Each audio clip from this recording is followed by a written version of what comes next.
Norbert Tarrer se livre dans un tout nouveau podcast baptisé Norbert Tarrer, Anatomie d'un chef. Dans le premier épisode, il revient sur son parcours de chef, mais aussi sur ses débuts à la télévision dans Top Chef. Une expérience qui l'a ensuite plongé dans la consommation abusive d'alcool. C'est en participant à la saison 3 de Top Chef en 2012 que Norbert Tarrer a été révélé au public. Depuis, il a enchaîné les émissions de télévision avant de se faire un nom dans la cuisine française. En juin dernier, il a été nommé chef à l'Hôtel Prince de Galles, à Paris. En parallèle de sa nomination, il a lancé un podcast baptisé Norbert Tarrer, Anatomie d'un chef dont le premier épisode, Le goût de l'audace, est disponible depuis le 13 juillet dernier.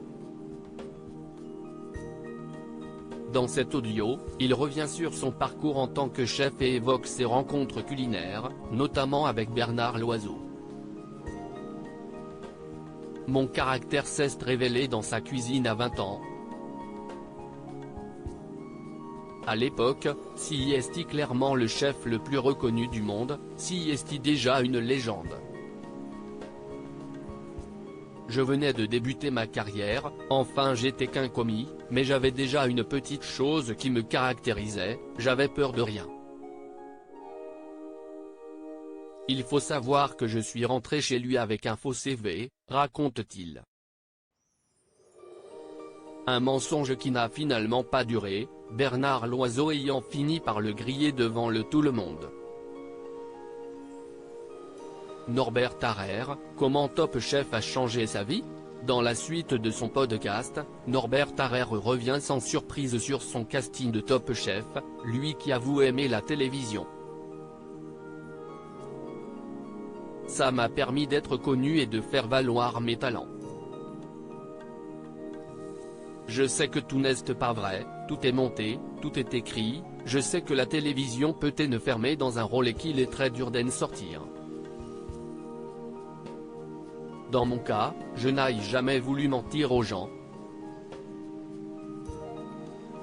Depuis, je me suis rendu compte des limites de la télévision, explique-t-il, lui qui est actuellement au casting de la saison 2 des Traîtres sur M6. Après Top Chef, sa vie a changé. Il a retrouvé Jean Humbert, le gagnant de la 3e saison de l'émission culinaire, pour un nouveau projet. On était en tournée pour notre émission Norbert et Jean, le défi et le soir, j'y allais fort sur la boisson.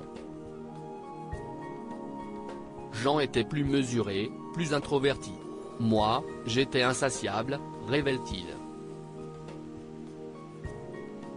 On me révèle que si je continue, je ne vais pas continuer longtemps et de poursuivre, j'ai poussé, trop poussé. Tous les soirs, dans les chambres d'hôtel, je descendais une bouteille. J'étais jeune, tu ne mesures pas le truc, tu ne le contrôles pas, tu ne le maîtrises pas et à un moment, tu te réveilles dans le mal, tu n'as plus aucune lucidité, l'alcool, ça te défonce. Tu vieillis 2 fois plus vite, tu joues avec ton organisme. Jusqu'au jour où le diagnostic tombe. À ce moment-là, les médecins lui annoncent qu'il n'est pas en forme. J'ai pris une claque, dit-il. Et d'analyser, si est-il vrai que lorsque tu es un petit plus connu, tu te prends pour un mec intouchable et là d'un seul coup, ça fait mal. Si est-il là qu'il a compris qu'il devait ralentir la cadence. On me révèle que si je continue, je ne vais pas continuer longtemps. La première chose à laquelle j'ai pensé, si est ma femme, confie-t-il. Il a alors vu sa vie défiler, celle que je n'aurais pas si je n'arrête pas mes conneries.